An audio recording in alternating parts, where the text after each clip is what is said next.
Hey guys, welcome back to Wanted. So introduction to moving averages. Just ఈరోజు అసలు moving average అంటే ఏంటి, వాటి యొక్క ఇంట్రడక్షన్ మాత్రమే మాట్లాడతా. ఎలాంటి చార్ట్లో చూపెట్టడం కానీ, సో కాన్సెప్ట్స్ రిలేటెడ్ కానీ ఏం చెప్పను. అసలు మూవింగ్ యావరేజ్ పర్పస్ ఏంటి ఓవరాల్గా మాట్లాడుకుందాం. ఒక బుక్లా కానీ, ఒక థియరీలా కానీ. సో ఇదేం ఎగ్జామ్లో వచ్చేది కాదు కానీ, సో ఇలా యావరేజ్ ఎలా క్యాలిక్యులేట్ చేయాలి ఇవన్నీ మనకు అవసరం లేదు. ఎవ్రీథింగ్ డిఫాల్ట్గా ఉంటాయి అన్నట్టు. మనకు ఎక్కడ ఇప్పుడు ఒక ట్రేడింగ్ వ్యూ ఓపెన్ చేసేసుకున్నా, జెరోదో ఓపెన్ చేసేసుకున్నా, కైట్ ఓపెన్ చేసేసుకున్నా, అప్స్టాక్ ఓపెన్ చేసేసుకున్నా.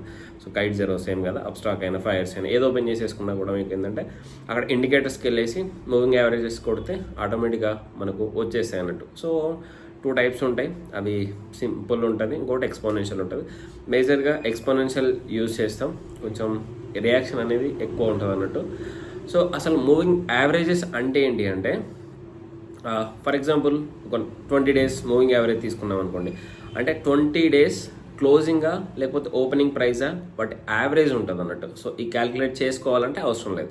మనకు ఆల్రెడీ ఇండికేటర్స్లో 20 మూవింగ్ యావరేజ్ అని టైప్ చేసిన తర్వాత మనకు ఒకసారి నేను స్క్రీన్లో చెప్తా. మనకి చార్ట్లో ఎగ్జాంపుల్ చేసేటప్పుడు, ఎగ్జాంపుల్ చూపెట్టేటప్పుడు ఆ మూవింగ్ యావరేజ్ వచ్చిన తర్వాత ఆ సెట్టింగ్స్ ఉంటాయి. సెట్టింగ్స్లో క్లిక్ చేసేసుకొని 9 కావాలా, 20 కావాలా, 50 కావాలా, 150 కావాలా, సో 200 కావాలి, ఏది కావాలి, మీ పర్పస్ ఏంటి అనే దాని గురించి మనం అక్కడ చేంజ్ చేసుకోవచ్చు అన్నట్టు. ఆ తర్వాత అందరికి ఒకటే వర్కౌట్ అవుతుంది అంటే ఎవరిష్టం వాళ్ళది. కొందరు 9 వాడతారు, కొందరు 18 వాడతారు, కొందరు 20 వాడతారు. సో డిపెండ్స్ ఆన్ స్వింగ్ ట్రేడింగా, పొజిషనల్ ట్రేడింగా, డే ట్రేడింగా, లేకపోతే లాంగ్ టర్మ్ ఇన్వెస్ట్మెంటా, దీనిపైన కూడా డిపెండ్ అయి ఉండి మూవింగ్ యావరేజ్ చేంజ్ అవుతాయంటే.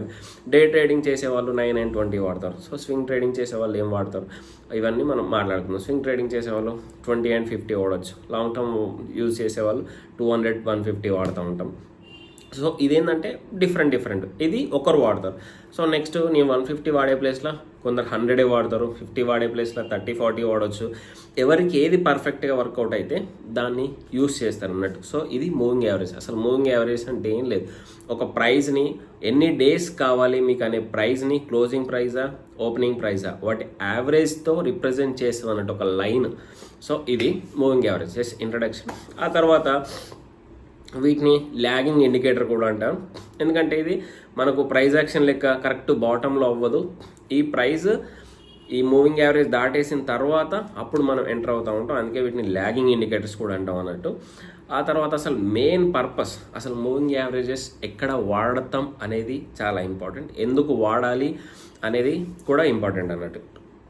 బేసికల్గా ఒక ప్లెయిన్ ప్రైజ్ యాక్షన్ అంటే వితౌట్ ఇండికేటర్స్ వాడే ప్రైజ్ యాక్షన్ అనేది, సో కొన్నిసార్లు మనం భయపడతాం అన్నట్టు. కొన్ని లెవెల్స్కి వచ్చేసిన తర్వాత, ఇప్పుడు ఒక స్టాక్ పై వరకు వెళ్ళింది, అది బాటమ్ వచ్చేసింది.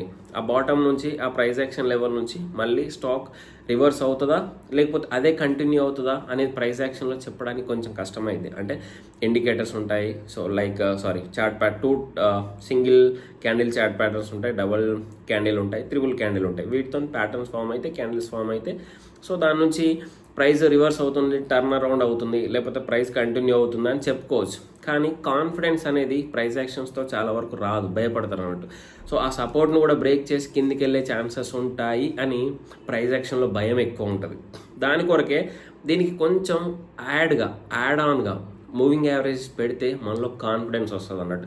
కానీ దీనికి చాలా తేడా ఉంటుంది. ప్రైస్ యాక్షన్లో ఎంటర్ అయిన వాళ్ళకి రిస్క్ రివార్డ్ చాలా ఎక్కువ ఉంటుంది, బాగుంటుంది, ఎక్కువ వస్తాయి అన్న డబ్బులు. మూవింగ్ యావరేజ్లో వచ్చే వాళ్ళకి కొంచెం తగ్గిపోతాయి. ఇప్పుడు ఒక ప్రైస్ 200 దగ్గర ఎంటర్ అయిన వాళ్ళు 400 అయితేనే ప్రాఫిట్ డబుల్ అయిపోతుంది.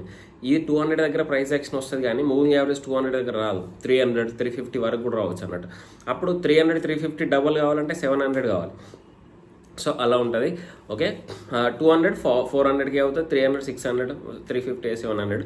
సో ల్యాగింగ్ ఇండికేటర్స్ అంటాం. సో వీటిని ఎక్కువగా ఇదే ఫస్ట్ ఒక పాయింట్లో ఎంట్రీ కోసం వాడుకుంటాం. మూవింగ్ యావరేజెస్ని ఫస్ట్ పాయింట్ ఎంట్రీ కోసం వాడుకుంటాం. సెకండ్ పాయింట్ ట్రెండ్ ఐడెంటిఫికేషన్ కోసం మాట్లాడుకుంటాం అన్నట్టు, వాడేసుకుంటాం. ట్రెండ్ ఐడెంటిఫికేషన్, డౌన్ ట్రెండ్లో ఉంటుందా, అప్ ట్రెండ్లో ఉంటుందా అనేది కూడా మనకు మూవింగ్ యావరేజ్ చెప్తుంది అన్నట్టు.